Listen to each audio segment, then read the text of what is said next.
ನಮಸ್ತೆ, welcome to food bouquet channel. ನಾನಿವತ್ತು ಮಸಾಲೆ ಅವಲಕ್ಕಿ ರೆಸಿಪಿಯನ್ನು ಮಾಡ್ತಾ ಇದ್ದೀನಿ. ಇದನ್ನು ಬೆಳಗಿನ ತಿಂಡಿ ಅಥವಾ ಸಂಜೆ ಸ್ನ್ಯಾಕ್ಸ್ ಕೂಡ ಮಾಡ್ಕೊಳ್ಬೋದು. ತುಂಬ ರುಚಿಯಾಗಿರುತ್ತೆ. ಇದು ಮಾಡೋದು ಹೇಗೆ ಅಂತ ನೋಡೋಣ ಬನ್ನಿ. ಮೊದಲಿಗೆ ನಾನು ಒಂದು ಬೌಲಿಗೆ 1 ಕಪ್ಪಷ್ಟು ಗಟ್ಟಿ ಅವಲಕ್ಕಿಯನ್ನು ಹಾಕ್ಕೊಳ್ತಾ ಇದ್ದೀನಿ. ಇದಕ್ಕೆ ತೆಳು ಅವಲಕ್ಕಿ ಚೆನ್ನಾಗಿರೋದಿಲ್ಲ, ದಪ್ಪ ಅವಲಕ್ಕಿಯನ್ನೇ ತಗೋಬೇಕಾಗತ್ತೆ. ಇವಾಗ ಇದಕ್ಕೆ ಸ್ವಲ್ಪ ನೀರು ಹಾಕ್ಕೊಂಡು ಇದನ್ನು ಚೆನ್ನಾಗಿ ತೊಳ್ಕೊಬೇಕು. 1 ರಿಂದ 2 ಸಲ ಚೆನ್ನಾಗಿ ತೊಳ್ಕೊಬೇಕಾಗತ್ತೆ. ಇದರಲ್ಲಿ ತುಂಬ ಗಲೀಜಿರುತ್ತೆ, ಅದನ್ನೆಲ್ಲ ತೆಗಿಬೇಕು. ಇವಾಗ ನೋಡಿ, ನಾನು ಚೆನ್ನಾಗಿ 2 ಸಲ ತೊಳ್ಕೊಂಡು ತಂದಿದ್ದೀನಿ.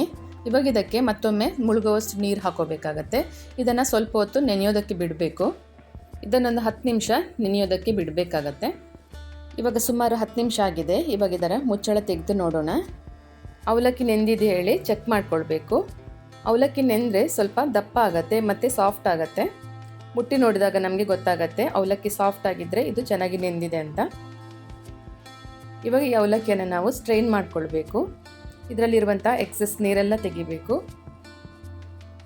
ಸ್ಟ್ರೈನ್ ಮಾಡ್ಕೊಂಡ ನಂತರ ಇದನ್ನು ಸ್ವಲ್ಪ ಹೊತ್ತು ಹೀಗೆ ಬಿಡಬೇಕು, ಒಂದು 5 ನಿಮಿಷ.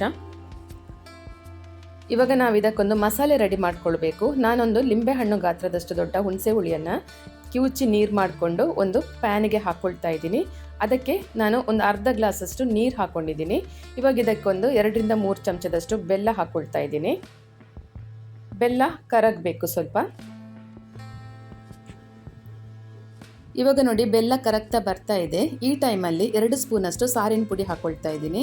ಯಾವುದೇ ಸಾರಿನ ಪುಡಿ ಹಾಕ್ಕೊಳ್ಬೋದು, ಅಂಗಡಿಯಿಂದ ತಂದಿರೋದು ಹಾಕ್ಕೊಳ್ಬೋದು ಅಥವಾ ಮನೆಯಲ್ಲಿ ಮಾಡಿದಂಥ ಸಾರಿನ ಪುಡಿಯನ್ನು ಕೂಡ ಸೇರಿಸ್ಕೊಳ್ಬೋದು. ಇವಾಗ ನಾನು 1 ಚಿಟಿಕೆಯಷ್ಟು ಅರಿಶಿನ ಹಾಗೆ ರುಚಿಗೆ ತಕ್ಕಷ್ಟು ಉಪ್ಪು ಹಾಕ್ಕೊಳ್ತಾ ಇದ್ದೀನಿ. ಇದನ್ನು ಚೆನ್ನಾಗಿ ಕುದಿಸ್ಕೊಳ್ಬೇಕು. ಇವಾಗ ಇದು ನೀರಾಗಿದೆ ಅಲ್ವಾ, ಅದು ಸ್ವಲ್ಪ ಗಟ್ಟಿ ಆಗ್ತಾ ಬರಬೇಕು. ಅಲ್ಲಿ ತನಕ ಇದನ್ನು ಚೆನ್ನಾಗಿ ಕುದಿಸಬೇಕು. ಈ ಮಸಾಲೆಯನ್ನು ಚೆನ್ನಾಗಿ ಕುದಿಸ್ಕೊಳ್ಬೇಕು. ಮಸಾಲೆಯಲ್ಲಿರುವಂತಹ ಹಸಿ ಸ್ಮೆಲ್ಲೆಲ್ಲ ಹೋಗಬೇಕು. ಇದನ್ನು ಮಾಡಿಟ್ಕೊಂಡು ನಾವೆಲ್ಲಾದರೂ ಪಿಕ್ನಿಕ್ ಅಥವಾ 1 ಡೇ ಟೂರಿಗೆ ಹೋಗೋದಾದರೆ ಇದನ್ನು ಪ್ಯಾಕ್ ಮಾಡಿ ತಗೊಂಡು ಹೋಗ್ಬೋದು.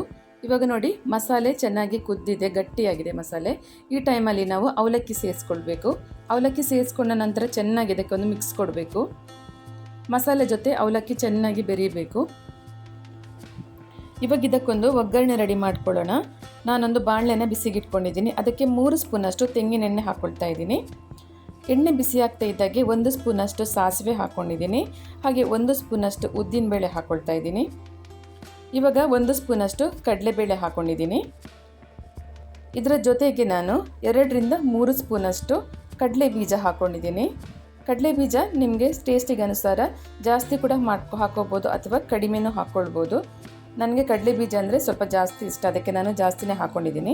ಇವಾಗ ಇದಕ್ಕೆ 2 ಒಣಮೆಣಸನ್ನು ಕಟ್ ಮಾಡಿ ಹಾಕ್ಕೊಳ್ತಾ ಇದ್ದೀನಿ. ಇದರ ಜೊತೆಗೆ ಕರಿಬೇವಿನ ಸೊಪ್ಪು ಹಾಕ್ಕೊಂಡಿದ್ದೀನಿ. ಕರಿಬೇವಿನ ಸೊಪ್ಪು ಸ್ವಲ್ಪ ಜಾಸ್ತಿ ಇದ್ರೇ ಚೆನ್ನಾಗಿರುತ್ತೆ ಈ ಮಸಾಲೆ ಅವಲಕ್ಕಿಗೆ. ಇದರ ಜೊತೆಗೆ ಸ್ವಲ್ಪ ಇಂಗು ಹಾಕ್ಕೊಳ್ತಾ ಇದ್ದೀನಿ. ಇವಾಗ ಇದನ್ನು ಚೆನ್ನಾಗಿ ಫ್ರೈ ಮಾಡ್ಕೊಳ್ಬೇಕು. ಕಡಲೆ ಬೀಜ ಎಲ್ಲ ಚೆನ್ನಾಗಿ ಫ್ರೈ ಆಗಬೇಕು. ನಾವು ಹಾಕಿರುವಂಥ ಉದ್ದಿನಬೇಳೆ, ಕಡಲೆಬೇಳೆ ಹಾಗೂ ಕಡಲೆ ಬೀಜ ಚೆನ್ನಾಗಿ ಫ್ರೈ ಆಗಬೇಕು ಎಣ್ಣೆ ಜೊತೆಯಲ್ಲಿ. ಇದು ಕ್ರಿಸ್ಪಿ ಆಗಬೇಕು, ತಿನ್ನುವಾಗ ಕಟುಮ್ ಕುಟುಮ್ ಅಂತ ಚೆನ್ನಾಗಿರುತ್ತೆ ಇದು ಮಸಾಲೆ ಅವಲಕ್ಕಿ ಜೊತೆಗೆ. ಇವಾಗ ಈ ಒಗ್ಗರಣೆಗೆ ನಾವು ರೆಡಿ ಮಾಡಿಟ್ಕೊಂಡಂತಹ ಮಸಾಲೆ ಅವಲಕ್ಕಿಯನ್ನು ಹಾಕ್ಕೊಳ್ಳೋಣ. ಈ ಮಸಾಲೆ ಅವಲಕ್ಕಿಯನ್ನು ಬೆಳಗಿನ ಹೊತ್ತು ನೀವು ಇನ್ಸ್ಟೆಂಟಾಗಿ ಮಾಡ್ಕೊಳ್ಬೋದು. ಅಕ್ಕಿ ಅಥವಾ ಬೇಳೆ ನೆನೆಸೋದು ಮರ್ತೋದ್ರೆ ಬೆಳಗ್ಗೆ ದಿಢೀರಾಗಿ ಇದನ್ನು ಮಾಡ್ಕೊಳ್ಬೋದು. ಇವಾಗ ಅವಲಕ್ಕಿ ಎಲ್ಲ ಹಾಕೊಂಡಾದ್ಮೇಲೆ ಇದನ್ನು ಚೆನ್ನಾಗಿ ಮಿಕ್ಸ್ ಮಾಡಿಕೊಳ್ಬೇಕು. ಒಂದೇ ಥರ ಅವಲಕ್ಕಿ ಮಾಡಿಕೊಂಡು ಬೇಜಾರಾಗಿದ್ದರೆ ಈ ಥರ ಮಸಾಲೆ ಅವಲಕ್ಕಿಯನ್ನು ಮಾಡಿ ನೋಡಿ. ಬಾಯಿಗೆ ಕೂಡ ರುಚಿಯಾಗಿರುತ್ತೆ, ಹೊಟ್ಟೆ ಕೂಡ ತುಂಬುತ್ತೆ. ಇವಾಗ ನೋಡಿ, ಮಸಾಲೆ ಅವಲಕ್ಕಿ ರೆಡಿಯಾಗಿದೆ. ಇದನ್ನು 10-15 ನಿಮಿಷದೊಳಗನೆ ಮಾಡ್ಕೊಳ್ಬೋದು.